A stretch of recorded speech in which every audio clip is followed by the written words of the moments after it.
একটা ঘরে 4টা মোমবাতি ছিল। সেই 4টা মোমবাতিরই আলাদা আলাদা করে একটা করে নাম ছিল, ঠিক আছে? সো প্রথমটার নাম যেটা, সেটা হচ্ছে শান্তি। দ্বিতীয় যে মোমবাতিটি ছিল সেই মোমবাতির নাম হলো ভালোবাসা। 3 নম্বরে যে মোমবাতি ছিল সেই মোমবাতির নাম হলো বিশ্বাস, এবং 4 নম্বরে যেটা ছিল তার নাম হলো আশা। তো জ্বলতে জ্বলতে না হঠাৎ করে শান্তি নামের মোমবাতিটি নিভে গেল। তো ভালোবাসা নামের মোমবাতিটি বলতেছে, যেখানে শান্তি নেই সেখানে ভালোবাসা থেকে কি করব, আমার তো কোনো কাজ নেই, আমিও নিভে যাই। তারপরে ভালোবাসা নামের মোমবাতিটি শান্তিকে দেখে নিভে গেল। তো বিশ্বাসের মোমবাতিটি, মানে 3 নম্বর যে মোমবাতিটি ছিল বিশ্বাস, সে বলতেছে যেখানে শান্তি নেই, যেখানে ভালোবাসা নেই, সেখানে আমি বিশ্বাস থেকে কি করব, আমারও তো কোনো মূল্য নেই। যেখানে যদি শান্তি না থাকে, ভালোবাসা না থাকে, তো সেখানে আমি বিশ্বাস থেকে কি করব, আমিও নিভে যাই। তো বিশ্বাস নামের মোমবাতিটিও নিভে গেল।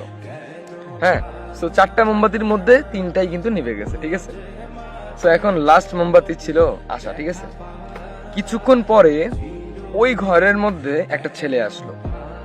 সেই ছেলেটা এসে দেখলো তার 4টা মোমবাতির মধ্যে 3টা মোমবাতি অলরেডি নিভে গেছে। হ্যাঁ, সেই ছেলেটা চিন্তায় পড়ে গেল যে নিভলো কেন, কি করি, ভালো লাগছে না, আর আমার কাছে কোনো লাইটারও নেই বা কোনো ম্যাচও নেই যে আমি জ্বালিয়ে দিব।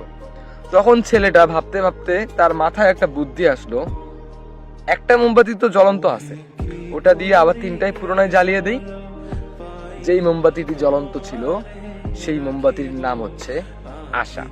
তারপরে সেই ছেলেটা ওই আশা নামের মোমবাতিটি দিয়ে পুনরায় আবার 3টা মোমবাতি জ্বালিয়ে দিল। এই গল্পটা বলার মানে কি জানেন? এই গল্পটা আমি আগেও একবার ভিডিওতে বলেছিলাম, আবারও বলছি।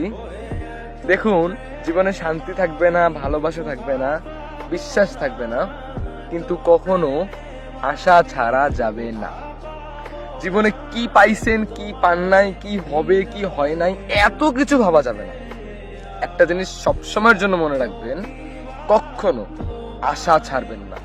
আপনার যদি আশা থাকে, তো আপনি যে কোনো কাজ সঠিকভাবে করতে পারবেন। যে কোনো জিনিস যদি পেতে চান, তাহলে সর্বপ্রথম যে কথাটা মাথায় রাখবেন সেটা হলো, কখনো আশা ছাড়া যাবে না।